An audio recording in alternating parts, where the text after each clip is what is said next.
Bienvenue pour ce premier épisode de Momentum.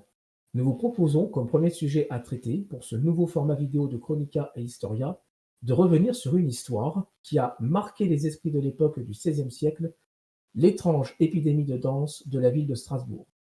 Avant d'entrer dans le vif du sujet, nous vous invitons à rejoindre notre chaîne YouTube en vous abonnant et en activant la cloche de notification pour ne rien rater des projets vidéo de notre groupe. Nous vous suggérons également de faire un tour sur notre page Facebook Chronica et Historia afin de suivre régulièrement les informations sur les développements à venir pour les lives, les mini-formats vidéo et les reportages documentaires. L'intrigue prend place en Alsace, dans la ville de Strasbourg, à partir de 1518. À cette époque, cette région ne faisait pas encore partie du royaume de France, mais du Saint-Empire romain germanique. Tout aurait commencé un 15 juillet, en pleine chaleur estivale. Une femme, se trouvant alors dans un coin de rue à Strasbourg, est prise d'un étrange phénomène. Elle se mit effectivement à danser de manière ininterrompue, jour et nuit, sur une durée s'étalant de 4 à 6 jours, selon les témoignages de l'époque. Une semaine s'écoule, lorsque d'autres passants remarquent cette femme qui, depuis plusieurs jours, n'arrive pas à s'arrêter de danser. Alors, et de manière inexplicable, ils se mirent aussi à rejoindre le pas de la danse. Ils sont désormais 34 personnes à souffrir de ce mal. Puis l'ampleur du phénomène va continuer à s'accroître. Ainsi, en un mois, ce sont 400 personnes qui sont contaminées par cette manie dansante mortelle. En effet, beaucoup de personnes vont mourir, soit par épuisement, déshydratation, crise cardiaque, voire d'AVC. Cette manie dansante porte un nom pour l'époque bien spécifique, la danse de Saint-Guy. Saint-Guy est considéré dans la religion catholique comme étant le patron des danseurs. On lui a attribué cette maladie à la suite d'une épidémie dite de chorée de Sindentam qui a fait des ravages en Allemagne et aux Pays-Bas à partir du IVe siècle. Affectant le système nerveux central, elle aurait pour conséquence chez les personnes affectées d'entraîner des convulsions ou de la frénésie en faisant trembler leurs membres, donnant la sensation qu'elles sont en train de danser, jusqu'à ce qu'elles finissent par mourir d'épuisement total. À la suite de cet événement tragique, les populations étaient partagées entre la moquerie et quelque part la vénération, puisque les statues représentant Saint-Guy deviendront des lieux de culte où l'on priera pour les victimes de la manie dansante. Comme l'épidémie à Strasbourg ne faisait que de s'aggraver, les nobles commencèrent à s'inquiéter de cette situation, et ils vont faire appel à des médecins locaux. Une commission extraordinaire va ainsi être créée, réunissant à la fois des médecins et des religieux. Pour les hommes de science, les explications à cette manie dansante auraient un rapport avec la forte chaleur estivale et une conjoncture astrale.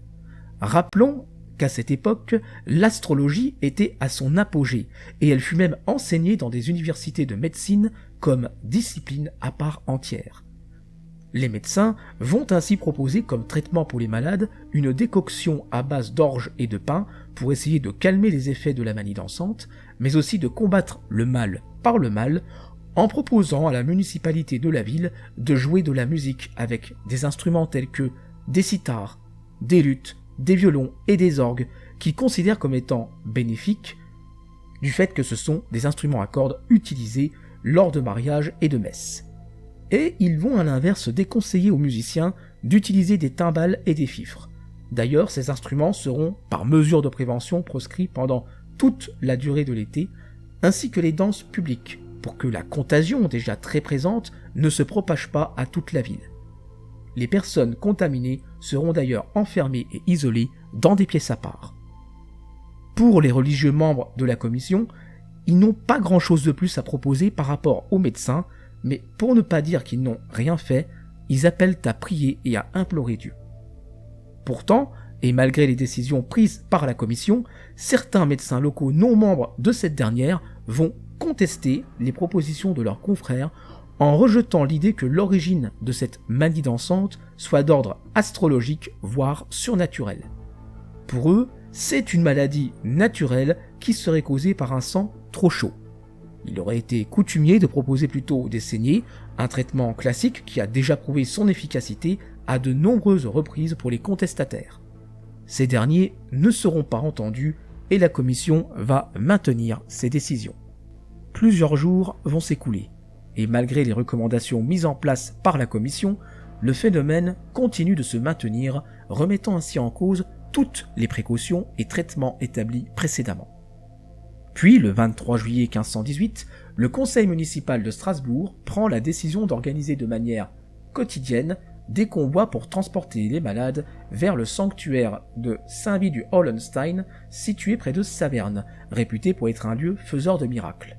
Les prêtres de ce lieu de culte seront chargés de chanter 3 grandes messes aux personnes contaminées et on demandera à ces dernières de faire le tour de l'autel et de donner de l'argent lors de la quête. Il faudra attendre 2 jours pour constater après ce premier pèlerinage que c'est un succès, puisque la plupart des malades ont semble-t-il guéri. Pour autant, à Strasbourg, la manie dansante n'a pas disparu, et il faudra plusieurs cortèges durant toute la période de l'été à destination du sanctuaire de Saverne pour mettre fin de manière définitive à cette étrange épidémie. La manie dansante de Strasbourg de 1518 n'est certes pas la première, puisqu'il y a eu d'autres cas antérieurs à celle-ci, mais elle ne fut pas la dernière pour autant, puisque selon certaines chroniques historiques, le dernier cas recensé de manie dansante daterait de 1863 et se serait déroulé sur l'île de Madagascar. En revanche, parmi tous les cas de manie dansante relatés dans notre histoire, celle de Strasbourg est la mieux documentée, puisqu'elle est intervenue peu de temps après l'invention de l'imprimerie par Gutenberg. Par contre, elle a fait pendant longtemps l'objet de nombreuses déformations historiques. En effet, contrairement à ce que l'on peut lire sur internet à ce sujet, il n'y a jamais eu de mise en place d'estrades en bois avec tout un bal de musiciens pour accompagner les victimes de la manie dansante. De même, le nom du patient zéro, pour reprendre un terme d'épidémiologiste, donné par le médecin suisse Paracels, est fortement contestable, puisque la première fois qu'il a mentionné la manie dansante de Strasbourg dans ses écrits daterait de 1526, soit 8 ans après les faits. Il y a également une chronique datant de 1580, écrite 62 ans plus tard, qui tombe dans l'exagération et l'extrapolation de la manie dansante alsacienne, puisqu'il est clairement écrit dans cette dernière qu'une centaine de personnes auraient dansé sur des pistes aménagées spécialement pour elles, avec un rituel consistant à asperger d'eau bénite des chaussures rouges portées par les malades. 100 ans plus tard, un autre chroniqueur va reprendre cette invention en y ajoutant des morts. Comment peut-on expliquer de manière rationnelle ce phénomène d'époque qui est resté dans les annales de notre histoire ? Plusieurs hypothèses ont pu être ainsi avancées au fur et à mesure que les siècles se sont écoulés. Parmi elles, 2 ont été retenues comme étant probablement les plus plausibles. Certaines personnes évoqueraient l'ergotisme. C'est un nom que l'on donne à l'empoisonnement du seigle par une mycotoxine. Ainsi, les habitants de Strasbourg qui en auraient consommé seraient tombés dans une sorte de transe qui se serait matérialisée sous la forme d'une danse incontrôlée et fatale. Mais cette théorie a été rapidement démontée, car pour les problèmes d'ergotisme, il existait déjà un traitement spécifique. De plus, les symptômes de ce dernier sont des contractions musculaires qui n'ont strictement rien à voir avec la manie dansante. L'autre hypothèse retenue serait simplement une forme d'hystérie collective. Saint-Guy étant une figure très présente dans la culture populaire de l'époque, on pourrait supposer que cette superstition, associée à un besoin de refoulement collectif, aurait très bien pu se matérialiser de cette étrange façon. Quoi qu'il en soit, ce phénomène datant du XVIe siècle est entré dans la postérité, puisqu'il a fait l'objet d'une adaptation en roman historique en 2018 par Jean Telet, intitulé « Entrée dans la danse ». Un livre qui, quand il est sorti, n'a pas forcément fait l'unanimité parmi les intéressés à l'affaire de la manie dansante de Strasbourg, puisque certaines personnes reprochent à son auteur d'avoir établi certains faits en se basant sur quelques déformations historiques que je vous ai mentionnées plus tôt. 1 an après, l'auteur de bande dessinée, Richard Guérino, va reprendre le roman de Jean Telet pour en faire une BD. Enfin, plus récemment, on a eu une mention de la manie dansante de Strasbourg dans le GOTY de l'année 2023 Elden Ring, développé par les studios From Software. En effet, dans l'histoire du jeu, il existe une zone dans la carte intitulée le village au moulin, dans lequel on trouve habité ce dernier par des villageoises possédées qui dansent sans interruption, sauf quand le joueur décide de les attaquer. Ce premier épisode de Momentum est désormais terminé. Nous vous remercions de l'avoir suivi avec attention N'hésitez pas à nous faire part de vos retours, que ce soit par le biais de notre page Facebook ou par le biais de notre adresse mail. Nous vous donnons rendez-vous le mois prochain pour un nouveau sujet. À très bientôt à tous et à toutes.